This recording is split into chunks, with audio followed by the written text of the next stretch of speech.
Hi, good evening, everyone. This is Doc Lu, and I welcome you to the sixth episode of Doc Lu and Friends.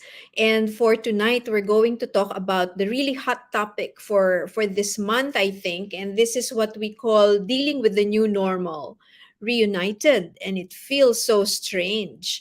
Kasi ang papag-usapan po natin ngayong gabi is the return to work na mangyayari na after 2.5 years of people just working from home and going into the lockdown period. So now that things are slowly moving back to what we used to know as normal, we're asking ourselves, is this really what it's going to be like? And what's going to happen to everyone after slowly moving into the lockdown, adjusting to it, and now moving back into what we thought was the previous normal? So, this episode will talk about the expected challenges of returning to face interaction at work. And after 2 years of the lockdown and imposed physical isolation and social distancing, ano na po ang nangyayari at kamusta naman po tayo? So welcome to everyone who's watching and listening to this conversation.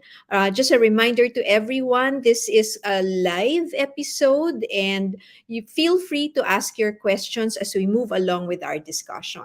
So our guest tonight is a very, very good friend of mine, and as this podcast is actually entitled Conversations with Doc Lu and Friends. It's really an invitation to some of my friends to share their knowledge about certain topics that are of interest and supportive of mental health of the general public. So he's a famous psychiatrist and also a pioneer of numerous endeavors that promote mental health. But to me personally, I remember him very best for the decades of work that he has put into the Mental Health Act, which is now, of course, signed into law as Republic Act 11036, which is promotion of mental health in the country. This landmark piece of legislation mandated all institutions and organizations to actually have a mental health policy. So allow me to introduce and welcome Dr. Edgardo Juan Tolentino, or Dr. Ed Tol. Hi, Hi, Lou. Ed. Hi, good How are evening. you? I'm Good good, Lou. Thank evening. you. And good evening to everyone listening in on our conversation tonight. Maraming Oo, salamat for having me here, Lou. maraming salamat for agreeing to come and, share what you know about this very hot concern among people, no, about returning back to work. Now, the reason Mind Care Club invited Dr. Ed Tol is because he's not just a psychiatrist, he's not just a mental health professional and advocate. He also, at the same time, is involved in the employee assistance program of the Philippine Airlines, has been working alongside Quirino Memorial Medical Center as chair of the Department of Psychiatry and Mental Health in terms of looking at what can be done to actually promote mental health in various settings. So, out of the box thinker din si Ed Tol. So, maraming Just like salamat. you, No? Lou. Just like you. Mutual admiration Oo. club kami. Birds of So a feather. itong first Friday conversation, talagang once a month lang namin 'to ginagawa, and it's really Mind Care Club reaching out to the general public so that they can ask their questions, and the topics change depending on what's happening around us. So ngayon ang pinag-uusapan ay ang return to work, 'di ba? Kasi bumalik na, pinababalik na lahat ng mga employees, ine-encourage ang employers to open their doors. So, ano ano ba 'tong issue na 'to? At ang tanong ng marami ay, bakit ba tayo magre-return to work? Eh, okay naman nung last 2.5 years eh. So, anong thoughts mo about this? Well, sa totoo lang, Lou, that COVID pandemic launched the biggest ever Hmm. experiment in the world with regards remote working. And Yeah. the unique thing about that is that it had to happen within a matter of days or weeks at the most, di ba? Sudden, yeah. And kung lalagyan natin ng isang tema, yung lahat, all of us, what all of us went through, it Hmm. is really we lost control overnight, and we Yeah. just had to adapt in the quickest possible way. And adapt we did, di ba? Yeah. Like it or not, uh, we both teach in Ateneo. So Yeah. we had to learn, tayong mga Jurassic, we had to learn Canvas, etc. Bago mag-online schooling, 3 months tayo nag-practice, nag-aral, etc. and all that. That's a personal experience. However, sa mga workplaces, sobrang daming pinagdaanang challenges. Ngunit Mm-mm. subalit datapwat, pwede naman nating sabihin na marami rin namang positive na nangyari Mm. through that adaptation that we had to go through, no? Mm. Yeah. And if we True. focus on just the workplaces, for example, leaders finally had to trust their employees kasi working from home eh. So, nagtitiwala that they are actually doing their work and coming out That's with right. expected outcomes. Pangalawa, workplaces have had to learn to think very differently because this is not our traditional way of working. So Mm. it was a Mm. major rethink na pwede pala yung kasasabi mo lang, pwede naman pala, di ba? Oo. Yun ang And greatest discovery, eh, 'di 'di ba? ba, And na after with 2 years, technology. oo, nagsanay na tayo, so we have adapted. Yep. Ngayon, ibabalik na naman tayo dun sa, teka, hindi ba na-discover na natin na okay naman? Mm, Third mm. na maganda nangyari is, and we'd like to, I guess, discuss this a little more, yung role ng technology.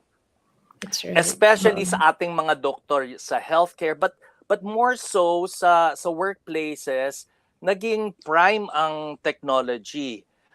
There's Mm. another nice thing that has happened. Life Mm. actually slowed down, and then That's we true. learned to refocus on what really was truly essential, no?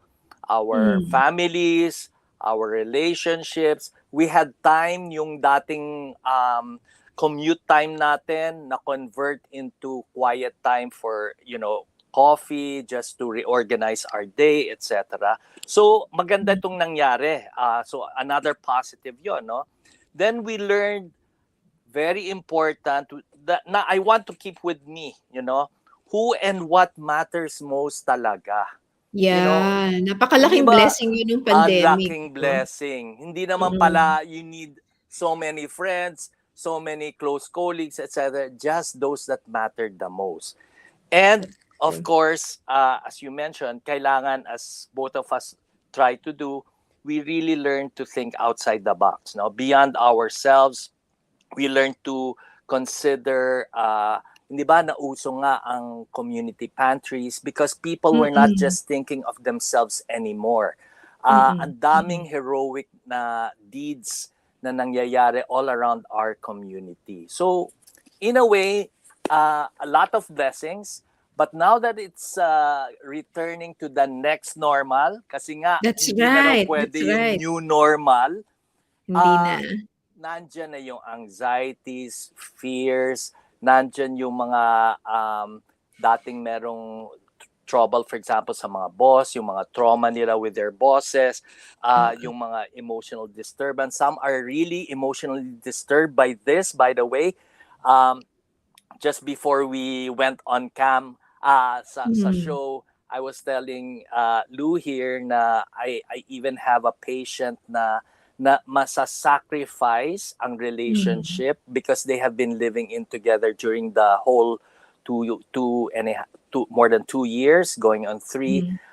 However, with the announcement of the company of the partner na back to work, they Mm. had a rethink about both the relationship, the living arrangements, when Yeah. they'll see each other, how they'll see each other, and all that. Biglang nagtumbling down, and this is, I think, Mm. the reality that's happening. So a lot of the anxiety is really coming from readjusting, 'di ba? Imagine, yun na nga yung dating normal, tapos we had to adjust because of the pandemic, and now then people are becoming more comfortable and rediscovering the wonders and the beauty of the lockdown. Biglang babalik Eto na na. naman tayo sa trabaho. So, any change, I think, really will stimulate some anxiety. And the reality now is that employees and employers, also for that matter, are feeling that Right. anxiety. Okay, Correct. so ano yung mga usual na sources of this anxiety? Ano ang mga lumalabas from your experience in working with employees? Ano ang na-e-express nila na mga misgivings nila about going back to work? Well, marami. Starting Mhm. first with their own selves, no? Kasi ang Yeah. ating paradigm dito is we have to look at this question from the individual, tapos the group, okay, Yeah. including the environment, and then the societal, no? So from Oo. the individual point of view, the most basic question, am I ready for this? Okay? Kasi it will Okay. again go back to the iiwanan ko na naman yung kids. Remember, Mm. some of the kids are still on online schooling. And That's if right. they have young kids, that's a question. But the I am ready is also a question about yung fear ko na establish na about contracting. If I have not had COVID all this time, bakit now? Why now? Baka ito pa maging Mm. maging Maging dahilan 'no? dahilan, no? Oo. Tapos of course sa workplaces, ah yung workplace ko ba is prepared? Hinanda ba Mhm. nila yung physical environment in such a way that it is safe, that there are policies in place to not just to keep us safe, but just in case doon pa magkaroon ng spread, what do Okay. they do?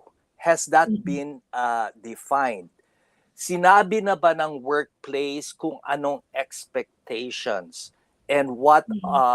what either policies or new programs are in place to make sure that everyone will be safe? And Yes. then on a bigger scale, also on the environmental societal scale, are Hmm. we ready in the sense na number one, paano yung transport? Ready na ba talaga? Tapos Oo, ngayon pa, ang taas-taas ng gas if you have ng to drive gasolina, naman. oo. Yung traffic, balik na naman. Di ba? Oo. And different other policies that we should have learned from, for example, the experience nitong the last 2 years. Mm. Policies such as, because in more Western countries, I suppose even in New Zealand, they're talking more about hybrid workplaces Yes, rather than hybrid, yes. hindi naman pwedeng all or none. Hindi ba na Mm. yung threat na if you don't go to work, which is actually the most fearful thing na threat sa mga employees, Hmm. either will start, choosing na lang sa mga employees who at etchapuera na yung mga wala. Remember, at Oo. this time pa na may economic crisis pa tayo. So, So they're at all these risk of things, losing their jobs if they there, don't go back to work? Merong mga yun nga, gano'n? hindi kasi clear ang policy. So that's what we're Right. saying, that we need even to clarify yung policies, either national Mm. or company policies Mm. regarding who goes to work, etc. Or even a general policy about, are we going hybrid? Are we giving certain employees an option? Is that an option Mm. for you na you're not Mm. ready? Or at least Mm. graded. Siguro X number will go a certain percentage muna. Yung mga Mm. ready, yung mga pabibo, ready na, Mm. go. E di let them be. Okay? But those who aren't ready and need a little more time to adjust, etc., let's also consider those. It shouldn't be, as much as possible, a one size fits all. Right. So what I think what you mentioned there is what we could call parang you stratify your Yes. crew, your staff, 'di ba? Right. And also more importantly, you mentioned two very important things. One is the individual. As an individual, you're actually being called to reflect on this demand to go back to work. And then to have that conversation with your Right. employer or with your HR. And then secondly, the importance of policy, which I think Right. is a leadership function. So and Right. for this conversation, we've actually reached out to a lot of our corporate partners who Mm-hmm. have Mind Care Club as their provider for the mental health needs of their employees, and we're encouraging a lot of the HR representatives to actually fill in their questions regarding policy and occupational health and safety, diba? And I guess one of the things that you mentioned was how do we keep the employees safe, or how do we keep the work environment safe? Can you give like particular examples of what are the policies and interventions that can be put in place so that employees will feel more secure about going back to work? If I could refer particularly mga HR, etc., the Mm-mm. US medyo mas planado yung kanilang plan to go to the next normal. They Mm-mm. have how do you call this? Government agencies for workplaces. Example would be yung safer.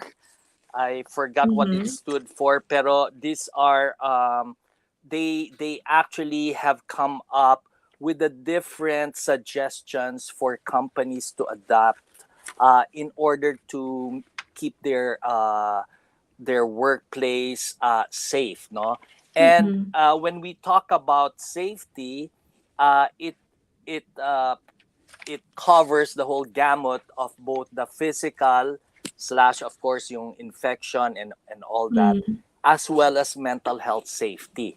Okay, and some of these emanate from some of the lessons, no, Yeah. that hopefully HRs and leaders could take into account. For example, that not everybody needs to work in the same way or be in the Okay. office at all. Mm. I mean, there Mm. will be people na talagang essential na nasa office, but Mm. I Mm. think for a whole lot, based on our experience during this pandemic, not everybody has to do that. A certain percentage, okay, and second, it might help to also ask the question of your employees who are Mm. ready, para you have a sense of what it is in your company na sentiments nung inyong employees who are ready Mm.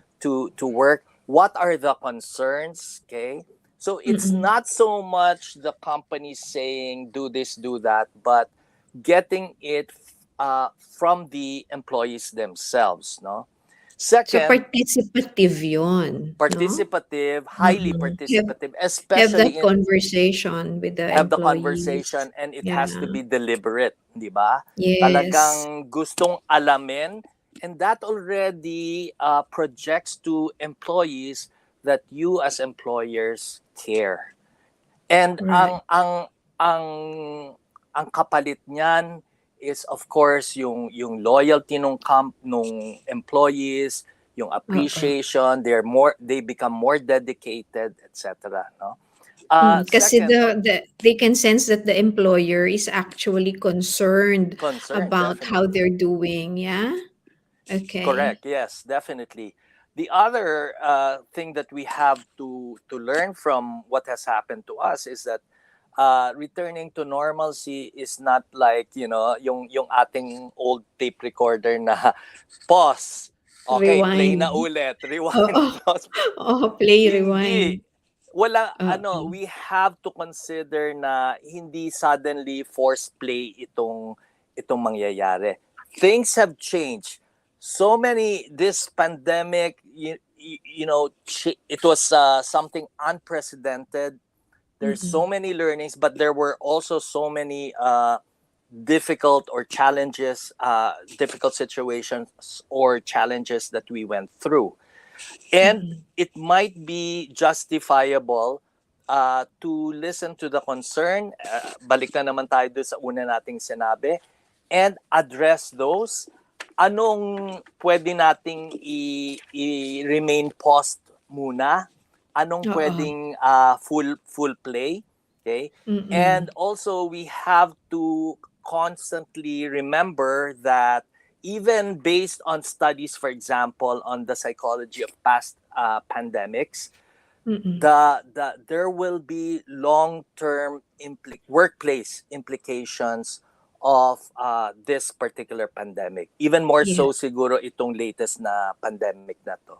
Grabe to Because eh. it was really, talagang lahat tayo Grabe affected. talaga 'to. Pero Ed, I just have there's a question posted in the comments box from Adri Amante. How can those required to go back on site cope or manage, especially when they have apprehensions about safety or health, etc.? I think this is a very common concern among That's true. employees. Yeah. How can they Again, cope? okay. Again, sa coping, ang ating paradigm is looking at it in a stratified way. Okay. Clearly, on the side of the self, we really want self-empowerment, self-care, self-management. No? So on the end of the employee, be aware of how am I feeling about the whole About this. situation. Yeah. Yeah. Second is, what can I do?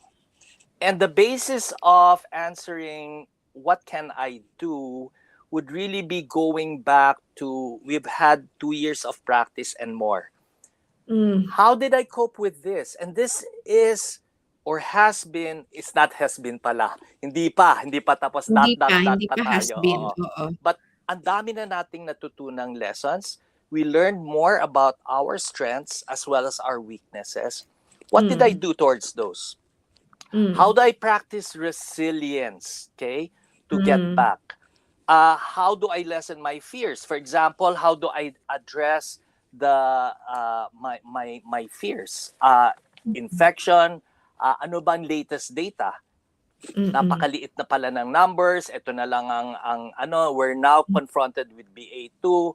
So ano ba sinasabi nila diyan? What are my risks? How do I assess my risk? Okay, I'm vaccinated.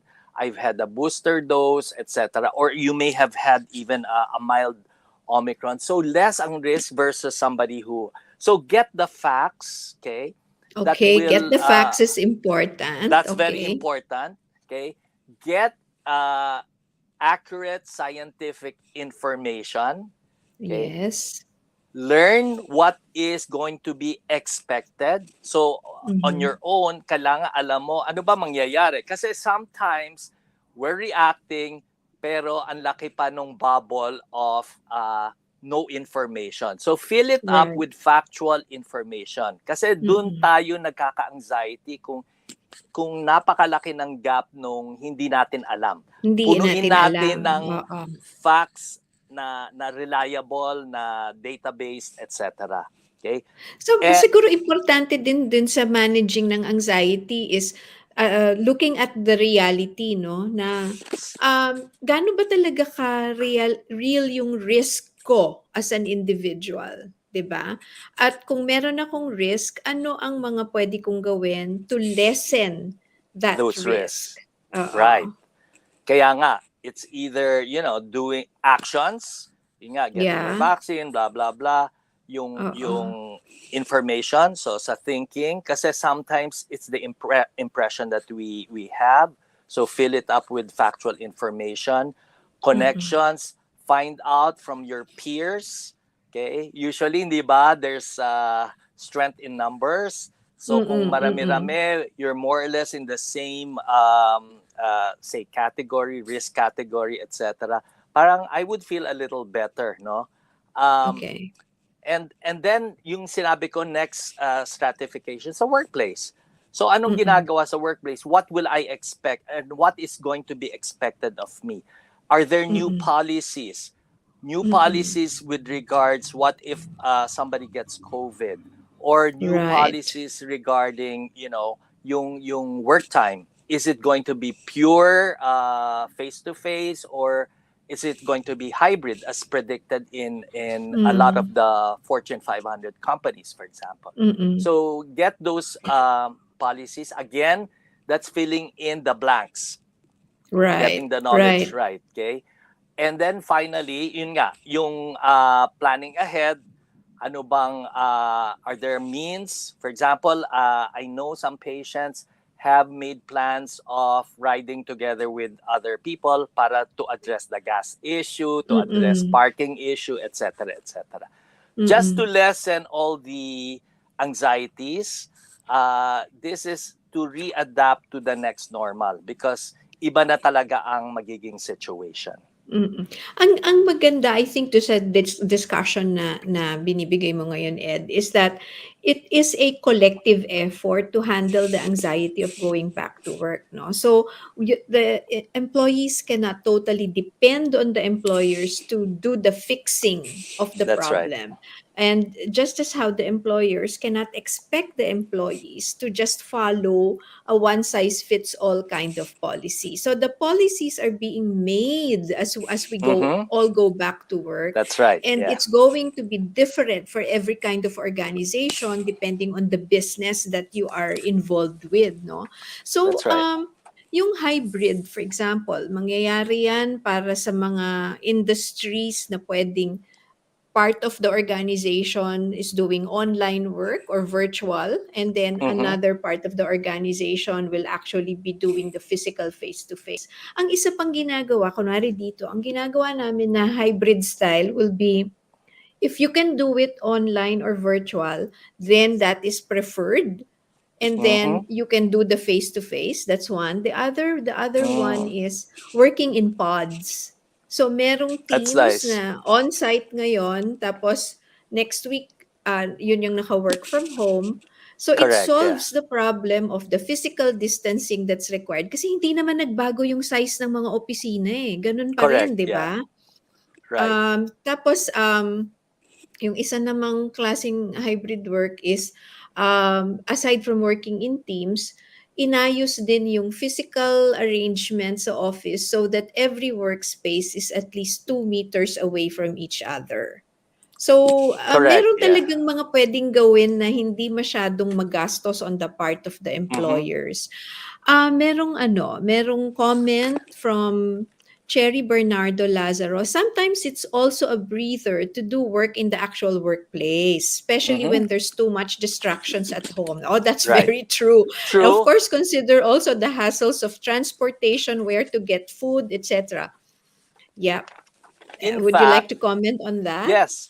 In fact, when they did some surveys, hindi naman universal na lahat ayaw mag-work from face to Ayaw face, no? bumalik, oo. Ayaw bumalik. And you'd be surprised na in some cases it's a 50-50 kind of thing. So it really Mm-mm. depends on the circumstance of the individual.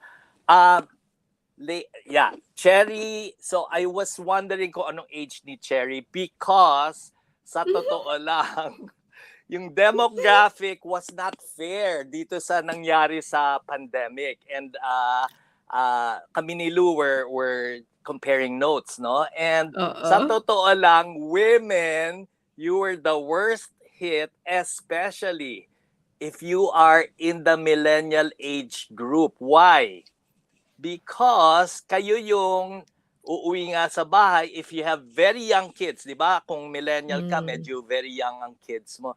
You'd have Hmm. to do their teach them sa homework while you Homework, are oo. doing work, no? Mm. Tapos, if lahat, you might also be taking care of your baby boomer parents. So, Mm. medyo Mm. hard hit even amongst us na doctors, health professionals. In just 9 months, Medscape came up with data na 42% of physicians were burned out in January 2020. By September, they redid the physician burnout survey, and it had jumped another 50% to 60+% of all physicians, but it wasn't equal. Less than Mm-mm. 60 for male physicians, but 70 plus for female physicians. So study after study bears that out, that Mm-mm. women have been particularly hit. And therefore, it made us give some order to just bring it back to, mom going to work, dyan na Going to muna work, kayo, she yeah. has her own. So it becomes really a defense and a quiet time also for Oo. mom, di ba? Oo, naalala ko nga when the pandemic started, one of the earlier episodes, we had Dr. TP Sumpayco, tansyan ko naman, talking Yeah. about how to parent in a multifunction home. Mm-hmm. 'Di ba kasi ang nangyari naging multifunction yung bahay, That's right. pero Yeah. yung burden of keeping it together siyempre fell on the parents. So Yes. ngayon bumaligtad. Some of the parents are now going back to work, but it Mm-hmm. will have effects again on the families, no? That's And right. ang interesting dun sa minention ni Dr. Edtol is the fact that the women are the worst hit by this pandemic, and also as employees. As employees. Yon. So the sandwich generation, as Mm-hmm. Cherry Bernardo Lazaro mentioned here, no? That's right. Okay. Now, in terms of strategies, you were mentioning to me when we were planning this conversation about the look, listen, and link kind of Okay. strategy. Maybe we can share that to especially the HR who are listening to Right. us, no? Ano Yes. yung look, listen, and link? Okay. This is actually the psychological first aid was revised precisely for the pandemic flu. So Mm-mm. they simplified it into very easy to remember acronym. The three L's, no? First L is to look, and you look at the most vulnerable. Who amongst your people, for example, would be the most at risk, either because nabanggit nga natin, they might be living alone, okay, Mm-hmm. isolated, in isolation, Isolated. or Oo. they might be the ones who are much older. In one of the companies that asked for help, no, I was talking to an individual who was assigned and expected to work, and nagkataon she was in a town in Cebu with barely any internet. So every single day she had to travel to the next town which had internet and then go back after work Wow. every day. Ang So yun laking yung mga challenge. Oh, yun yung mga challenges laking na pinagdaan. challenge, Oo. oo. So we start looking at sino ba pinaka nahihirapan. Second, we listen. And how do we listen? Start with, how are you feeling about everything? This Hmm. is empowering them by reconnecting to how they feel, as well as asking them, how have you been coping? That must have been a difficult situation. How have you been coping? Sa kanila Hmm. nanggagaling yung answer. So, usually kasi, Lou, that's why I'm emphasizing this. Natatakot ang mga HR, nako baka mali ang tanong ko. Walang maling tanong kasi sila rin naman ang sasagot. Anong feelings mo? Anong ways of Mm. coping mo? And you Mm. just encourage the positive ways of coping, trying to Coping, note yes. also yung negative ways of coping. Ano naman ang negative ways of coping? Alam mo, dinadaan ko na lang sa inom gabi-gabi. And I'm an addiction psychiatrist, kaya yan, allergic ako sa mga ganyan sagot. So, Hmm. okay, does that really help you? Nakakatulog ka ba? And all that, no? And if you pick up that they are in distress, lampas na sa stress, distress na, Lampas sa negative stress stress, level, oo, correct, yeah. so distress, then you link them. Now, this is the important thing. You link as a manager, as an HR individual, practicing individual, you need to have ready resources either within the company or outside. So, Right. you know what? Online, ang daming mga free na counseling, free helplines, free hotlines. So have Mm-mm. that in your HR office para should anyone need that. Or if you have an EAP, Employee Assistance Employee Program, which assistance is program, yeah. either internal. I'm not sure if Mindcare has gone into that, but that's something you could go into, Lou. Well, yes, in I'm fact, sure, di ba? You are linked. Mind Care, yes, Mind Care works with organizations, and Exactly. we're really encouraging our corporate partners, no, to actually expand the way they're offering assistance to their Their employees na employees. let's stop looking at the illness part kasi by the Correct. time na depressed na yan after so long in burnout, it is so difficult to recover that human resource. I mean, it's priceless. You Right. lose the time, you lose the motivation bago mo ma-turn around, 'di ba? So ang idea is to be able to identify it much sooner, and I think this kind of change, which is dati ang concern ng mga HR, is how to keep their employees well while they are working from home. What kind of support can they be given? Ngayon napabalik, yun na naman ang question. Paano na naman natin isusupport ang ating mga employees, no? And So I sometimes, think Lou, if I may just yeah, add, yung link na sure. yon, hindi naman kailangan link as in a mental health professional. It can be as Mm. simple as giving information. That's already Information, linking. yes, Oo, that's yes. already linking. So And kaya nga Mindcare has important, you have has that. those kind of Exactly. modules, no, na we can actually provide you with webinars, yung ganon, and we have a whole slew of mental health professionals, hindi lang psychiatrists. We have mental Mm-mm. health nurses, psychologists, Psychologist, right. GPs with mental health training who can actually reach out to the employees. Kasi a lot of times hindi naman sila mangangailangan ng psychiatrist eh. That's right. Ang Sa kailangan dulo nila ay na lang someone who yon. nasa dulo, Oo. oo. So, yes, we do have those programs. And one of the things that we'd really like to happen with this conversation is to provide the information. Kasi ang daming lumalabas na fake Oo. news, di ba? Totoo. So you cannot be out of social media. You have to be in social media to actually give out that information. There is a comment here, and I think it's a relevant one from Amor Divino Amante. If you can share a general checklist focusing on mindset and actual behavior we need to have to function in this new normal for people going back to work from leaving the house up until they go home, so many factors in mind. Ayan na nga, from Oo. safety, sustenance, focus, and especially the heightened crime due to the pandemic. Talagang madaming Oo. nangyayari. So, meron ba tayong pwedeng i-share na checklist on how people can be helped to focus If I and could do one adapt? better, yan na. Yung, you gave me the keyword. Thank you, Lou. If I can just share with you, and because this is already top of mind because I've been lecturing this again and again, and Yeah. I'm borrowing this from no less than the American Medical Association, no? And Mm-mm. it's really focused on resilience. How do we do that? How do we build resilience? And this can be useful at any other crisis, whether it's a pandemic such as this, a personal crisis, etc. No, first Mm-mm. is we really need to make and keep our connections.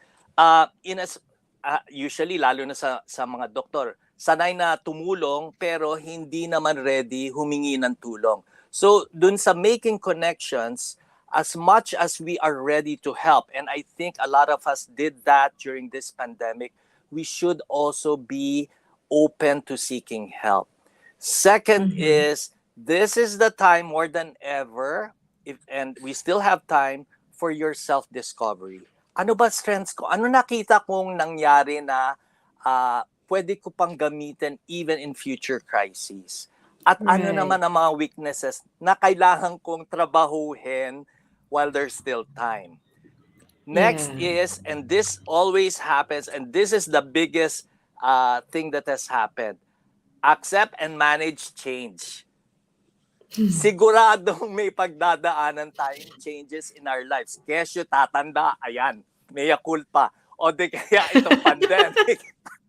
Major change ito Oo. nangyari, like anything, di ba? Then we Mm. need to keep things in perspective rather That's than, important. di ba, rather than seeing this as a marathon. Yeah, we need to see Mm. this as a marathon rather than a sprint. Huwag A mo pagurin sprint, yeah. sarili mo.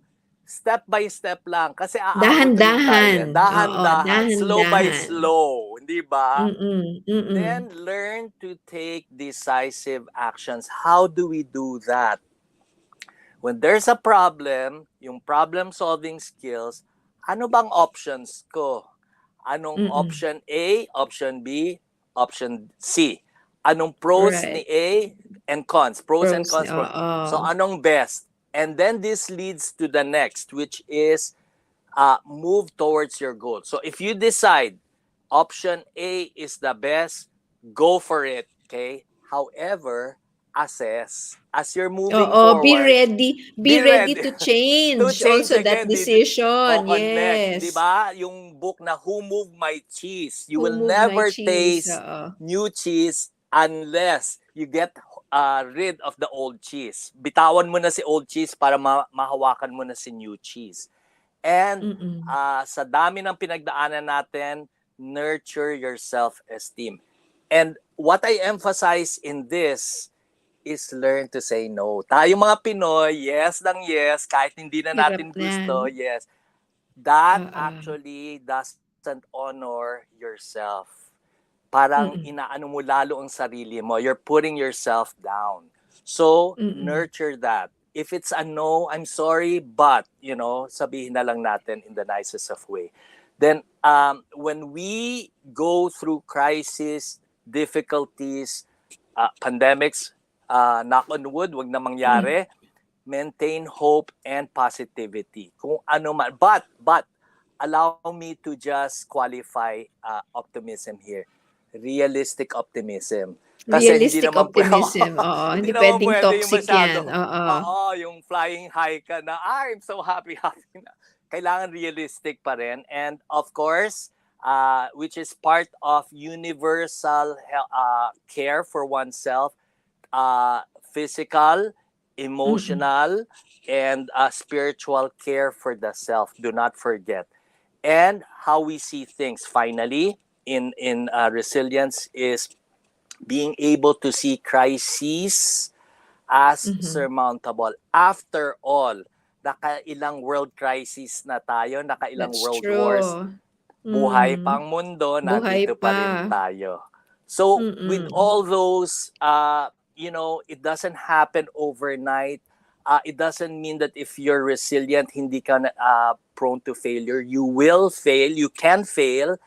Ang important part ng resilience is you will stand up even after falling. Mm. And yung important dun yung sa concept of learning from the falling or the failure, 'di ba? Na ang mangyayari dun is certainly things will change. Yun ang isa sa For mga points na sure. ni-raise ni Doc Ed Tol. Pangalawa, na kaya nating mag-survive nung change na yon because we have survived many other crises in the past, which is a sign of resilience. And pangatlo, when we fail, we learn from that failure and then we become better at doing things.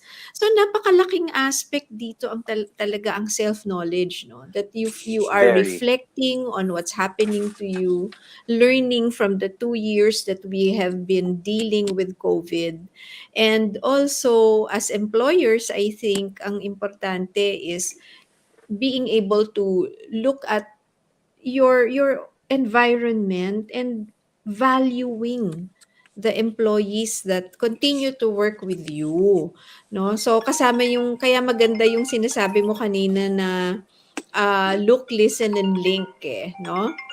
Ngayon Para may handle sila. Oo. Oo, para may handle. So, we encourage you to continue to put in your comments and ask your questions while we have the pleasure of Dr. Ed Toll's company to talk about all of these things, no? Oh, it's my Meron pa pleasure tayong too, Lou. Oo nga, I'm enjoying nakakatuwa naman. ano. Actually, so ganito lang 'tong conversation, we Enjoy. want to just, yeah, talk about things like we would if we were having Mm-mm. coffee or having Right. dinner, 'di ba? Pero, may mga nakikinig na at na hopefully yung alam natin nashi-share natin, 'di ba? Ang isa pang napag-usapan natin was ano, the need for flexible and creative strategies for maintaining wellness in the workplace. So, isa yan sa mga panukala nung DOLE, naalala mo? Nung Right. Of course. kasama dun sa Mental Health Act, Oo. nag-react ang DOLE. Oo. So, I think kailangan natin emphasize ito, Lou, because nung na-launch finally ito sa workplaces, paumpisa na Mm. kasi yung yung pandemic. So, Nag-umpisa yung pandemic, totoo. oo. Yeah, yeah, yeah. So in I think February, more or less 2020, ang DOLE nagpalabas ng Department Order number 208 series of Yeah. 2020 nga. And Mm. this is all about having a mental health policy and program in workplaces. And it Right. covers a whole gamut of things, including and I'm just trying to recall from top of mind. Nandyan yung, for example, yung hindi ka pwedeng basta-basta i-fire just because you have a mental health condition, no, Problem. Oo. or problem. So Mm. that alone, if you have that kind of policy alone, it encourages people who may be experiencing wag na muna nating sabihin definitely it's a mental health it's a mental health condition or illness kasi sa batas condition ang tawag. So Mm. just having symptoms, no, then the company also under that department order is encouraged to have resources and to connect you with those resources should you have a mental health problem. Of course, nandyan yung mga importance ng confidentiality, even of your records, Yes. yung mga Yes. psychological test mo, kung ano man ang lumabas, hindi dapat siya ang pure na basihan lang ng pag-a-accept sa'yo, pagpo-promote sa'yo, etc., etc. So, I Mm. think it's Mm. important to have a look at this kasi medyo hindi napuna nung na-launch siya, but it is widely available. I was in a meeting, Lou, of the Philippine Council for Mental Health the other day, and Mhm. na-report ng DOLE na halos napakataas na ng number of companies that are in fact promoting, if not fully implementing the department order. That's So, very encouraging, kasi yung awareness, ang tagal din nating tinrabaho yung Mental oo, Health Act na oo, nanganak into Republic Act na ngayon meron ng correct. mga DOLE, Yes. department order. So nakakatuwa na nagiging, supportive ang lahat ng institutions, pati schools, 'di ba? Yes, sa Required na schools, rin, eh. correct. Ang CHED, ang DepEd, ini-integrate na nila sa curriculum yung Mm. some mental health topics. TESDA is very, very active, nakakatuwa, no? And Mm. in those working in government, kasi I'm sure meron rin nakikinig sa atin na working sa government, Mm. also the civil service has come up with I forget the number of the parang administrative order, pero Administrative meron na rin, order. meron na rin Mm. ang civil service. So yan ang So it's kagandahan and nakakatuwa, nakaka-encourage. 'no? Oo, Nakaka-encourage nakaka-encourage. talaga, oo. Alam mo sa Mindcare Club meron kaming ino-offer din na na program for companies. Kunwari yung how to do your mental health policy. Yes, maganda we have yan. to make it easy for the HR and employers to actually come up with the mental health policy, especially when the law just came to being. Talagang nag-scramble yung mga companies about how to help and be in compliance with the law, 'di ba? Right. So meron kaming mental health policy in the workplace na modules na talagang Mm, tutulungan yung mga companies to come up with their own policies and create links. Yun nga, kasi kung merong problema, dapat meron kayong ready na resource na i-offer right. sa ating mga ano. Pero dito sa pagbalik sa workplace, lalong magiging importante yun eh. Kasi Mm-hmm. yung anxiety of returning to work is going to be very concrete, mararamdaman, madadama. And napakahalaga na alam ng mga employees na kung ano man ang mangyari, the employers are going to provide something that can help them, Or connect them no? to Or resources. Kung connect wala them to man sa company. Oo. resources. Kung wala Oo. man sa Ngayon company. meron tayong pinag-usapan na isa pang ano, eh, na aside from, promoting mental health by, looking, listening, linking, it's also creating an environment for mental wellness and health in Right. general. So yung mga creative strategies, naalala mo yung pinag-uusapan natin na meron kang ise-set up na parang Zen meditation Oo. garden So, sa Quirino Memorial, environments. ha? Oo. Oo. So, sa environments, and this is going to be an inpatient unit, we felt na we Mm. can't be all that traditional. And even though it's Yes. a government hospital, we really actually fought for is the word a Mm. space na nakita ko at the back na for a Zen garden for our patients. And of Mm. course, hindi na yung traditional. Meron na tayong mga mala uh, stationary bike, meron Oo. tayong mga running machines, meron tayong Oo. mats for Mga exercises. treadmills, Oo. oo. Ngayon, actually, if we kung i-connect natin sa mga workplaces, no, they are encapsulated under an employee assistance program. Ayaw Okay. natin kasing tawagin sa workplace na mental health, policy, psychosocial, Mm. policy. Mm. So, Mm. historically, it started out with drug and alcohol programs at Yale. And then Yep. once it developed, nanganak, now it's any problem that will affect productivity of the employee. And definitely, Okay. these are clear, real issues that can be raised up to an employee assistance program. So Mm. maraming targets sila, and actually beyond, for example, such as this, yung disaster or pandemic, nandiyan na rin ang smoking cessation, nandiyan ang stress and burnout, depression, anxiety, and suicidality, nandyan yung drug abuse, alcohol abuse, spousal abuse, etc., etc.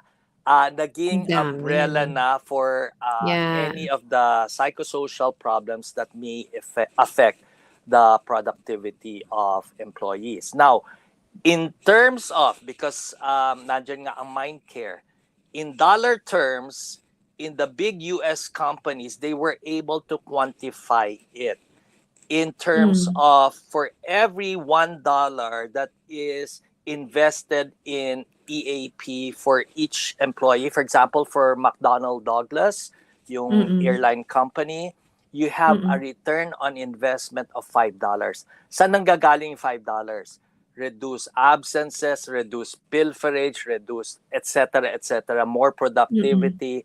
So when you quantify it, napakaliit ng investment pero ang laki ng return on investment. So it Mm. does make sense, especially now. I'm sure tayong dalawa, Lou, we were involved also sa ano ba yung forum ng ASEA, yung APEC. Si APEC, APEC, di oo, ba? si APEC. Who would believe that APEC, which is all about economics, has Economics. included mental health as an important, as a key issue? Yes, Because yes. it does translate in the economy of the country.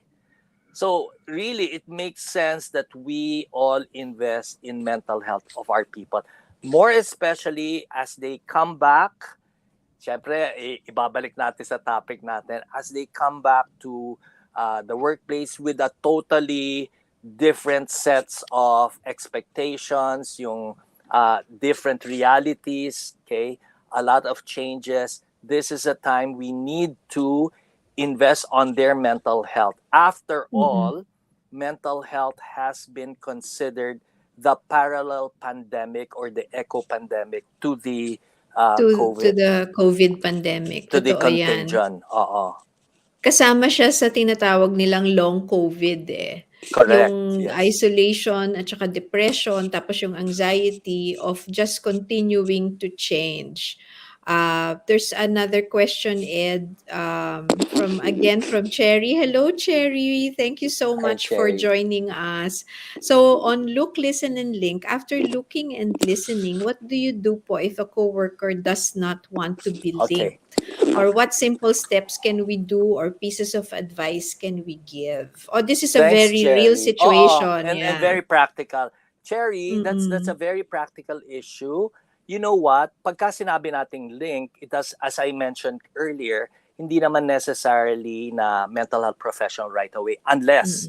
unless emergency pinag-uusapan, meaning you were able to pick up suicide. Then kailangan 'yan. Yeah. However, the most common linking that you might do is there somebody that you are closest to in the company that you'd like to talk more at length about this?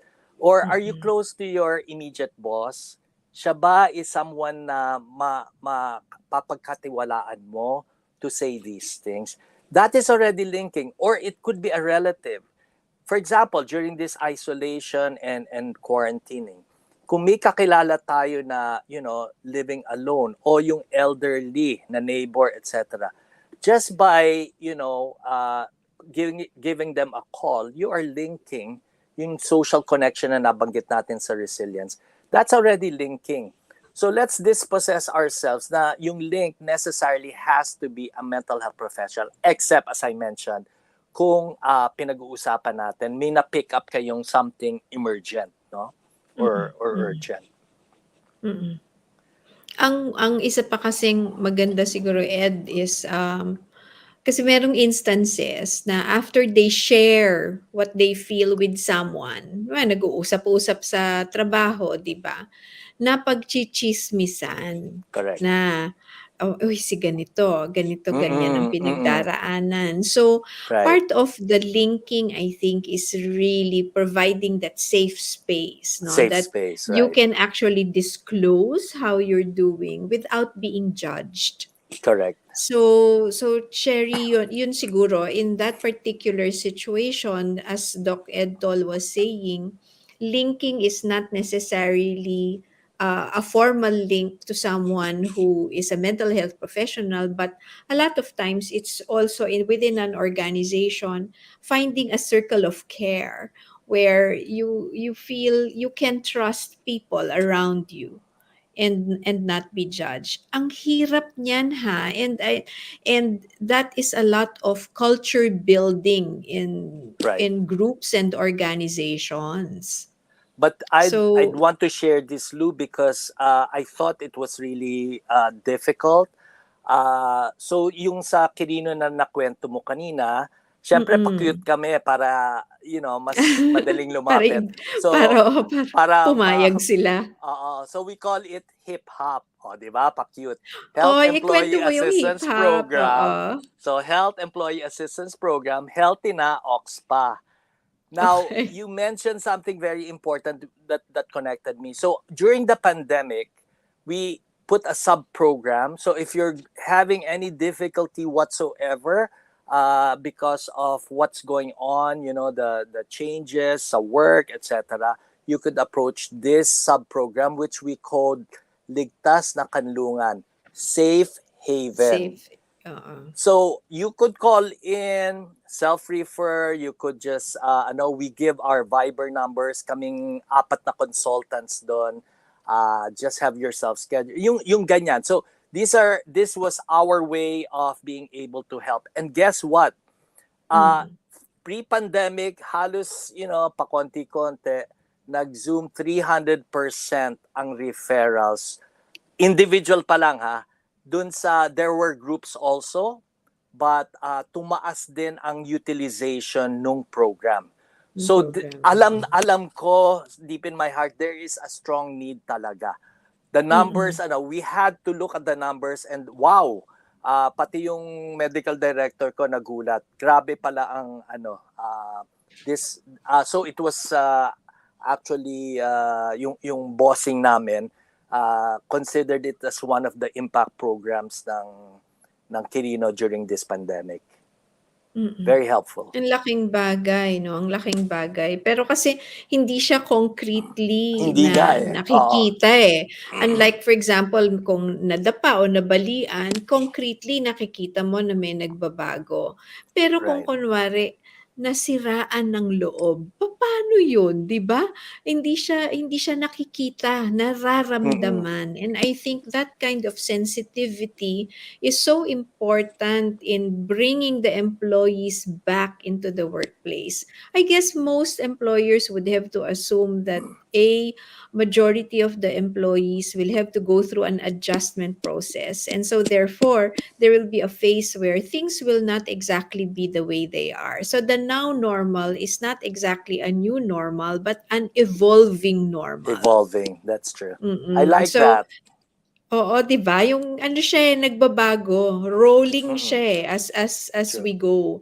And to create a system where there is going to be open communication between perhaps the HR, the team leaders, or the managers and the employees, no, putting all of those thoughts together is already a huge investment in the human resource. Kasi when people feel that they are listened to, as Doc Edtol was saying, they become more encouraged and more strengthened to actually do what you're asking them to do. So trust is really important in that Mm-hmm. leadership function, no? Kakatuwa na so siguro ang take natin ngayong gabi habang pinag-uusapan natin ito is yun nga, patuloy na magbabago yung sitwasyon for everyone. For sure. We are affected by this pandemic, and even as the numbers go down, we don't know if they will stay down. So the Mm-mm. uncertainty remains the same. And so just as how we survived it together, we should be able to work out the evolving normal together. I like that. 'Di ba? So Ed, Very positive. yeah, we have a few more minutes. Sure. Maybe you Siguro, could I could give some, summarize yeah, summarize the points yung so some that of the people can. universal approach na mangyayari and this is good for both employees at saka yung employers. We need to Mm-mm, promote, of course, that's what we're all about. Let's promote mental health wellness in yes. the workplaces at the beginning, because of masyadong magiging malaki yung adjustment. Let's reduce this stress. Mm-mm, On a personal level, how do we do that? Adequate sleep, eating right. Balik na natin ang exercise. Pwede na po mag-gym, o kung ayaw nyo mag-gym, pwede nang lumabas to walk around, etc. mm-mm, Yoga, mm-mm, and let's keep ourselves aware about mental health issues. Then, since napag-usapan na rin ang traditional as well as social media, let's make use of that within the company or elsewhere to promote awareness about mental health. Para sa ganon, nalalaman natin kung ako mismo, let's always start with ourselves, di ba? Ako mismo, mm-mm, am I going through something already? And let's be transparent, okay? And if we need help, let us ask for that help, which we highlighted also sa ating resilience, no? Um, mm-mm, of course, pagka nandun na, sana lang naman meron tayong community support or workplace support, okay? let's constantly encourage each other to stay connected. Si boss, kung yung ibang teams are still working from home, check in deliberately once a week. Mm. Have a team Mm. coffee. Okay? Wag Oo. inuman kasi bawal Coffee, na. oo. Coffee na lang. Tapos of course, yung sana ma-emphasize yung PFA na three principles.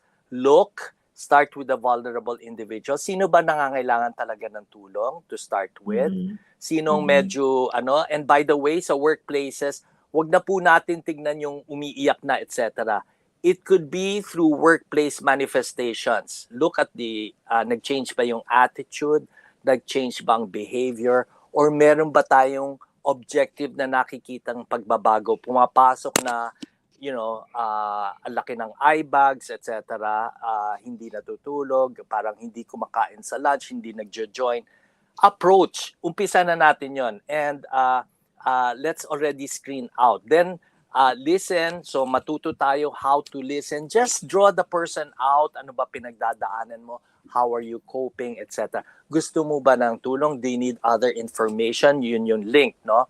And then, as much as possible in our workplaces, kung may resources kayo, sana pumapasok yung mga mental health resources to provide also yung mga occupational and safety health officers natin with information about mental health because there are not enough psychiatrists. So wag natin asahan yung psychiatrist pa. So yung OSH natin, pwede na sila, our nurses, kung meron tayong nurses sa company, to be trained at least to be able to spot para early on, sabi nga ni Lou, as early as possible, kung ma-detect agad, matutulungan agad at makakabalik agad sa work. And of course, from the get-go, we were emphasizing yung mga self-help nating pwedeng gawin which empowers the individual. So mahalaga pa rin yung nagagawa ng individual and that's why we also highlighted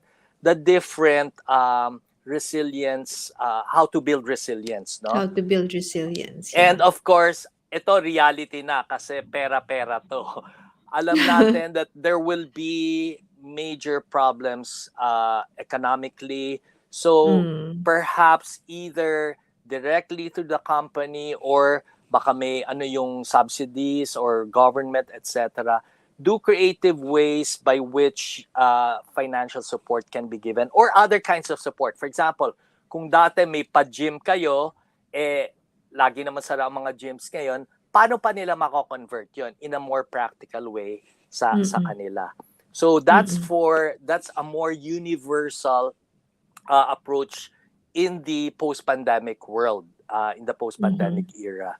So para naman we could do a more selective approach yun pagka may nakita na tayong mga at risk, yung mga medyo talagang hirap, yung nakita na nating distress, what do we do for those na identified ni middle manager, ni HR? And finally, wag natin kalimutan yung aming mga pasyente. Ito po yung indicated approach. May indication na to treat. Ano po ang mga resources natin? Kung talagang dati pa ay may depression, ngayon mukhang bumabalik ang depression, sino ang resource natin? Matutulungan ba natin? For example, one of the companies I help, libre ang gamot. So, sigurado kaming nasusustain yung treatment ni patient. And I assure you, I've seen, even Lou, skits patient in the company, and yet we're able to get them staying at work because may medication, may support, etc. We see patients who have had history of drug problems, but they sought help. So natulungan, and they are, when they come back, pinaka-productive na employees. So I believe in that. Pagka natulungan ang tao, they come back and give you grabe ang ROI. Okay? So hopefully with that, medyo hopeful tayong lahat sa hopeful. pagpasok ng We should end always with hope in with our hope. hearts, 'di ba? Na that's the last thing that we should never let go of, Never I let go. think. So, of course, we'd like to thank you, Dr. Ed Tolentino, My for pleasure. this hour, no, that you have shared with us. You're really a breath of fresh air and a ray of hope Wow. in these dark times. I mean, for all the things that you've done for mental health, really, Kauren we have a Lu. lot to be grateful for. And tonight's discussion too, no, everyone can still watch this. It will be on our YouTube channel, and it will be on the Mind Care Club FB page. And if you have any other concerns that you'd like to bring up, please chat with us or send us an email. You can find us through Mind Care Club. We are available, especially for the companies who are now struggling. I think we should be able to create strategies that will be not too expensive for everyone, and we can always have a lot of stuff that we can do together. So, kapit bisig ang kailangan nating Yes. gawin at this time, no? Kapit bisig. So, thank you very much for everyone who has joined us to listen to this podcast. And thank you very much, Ed, for My finding the pleasure. time.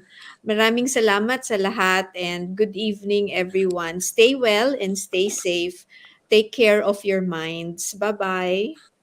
Bye, everyone. Good night. Thank you. Good Stay safe. night.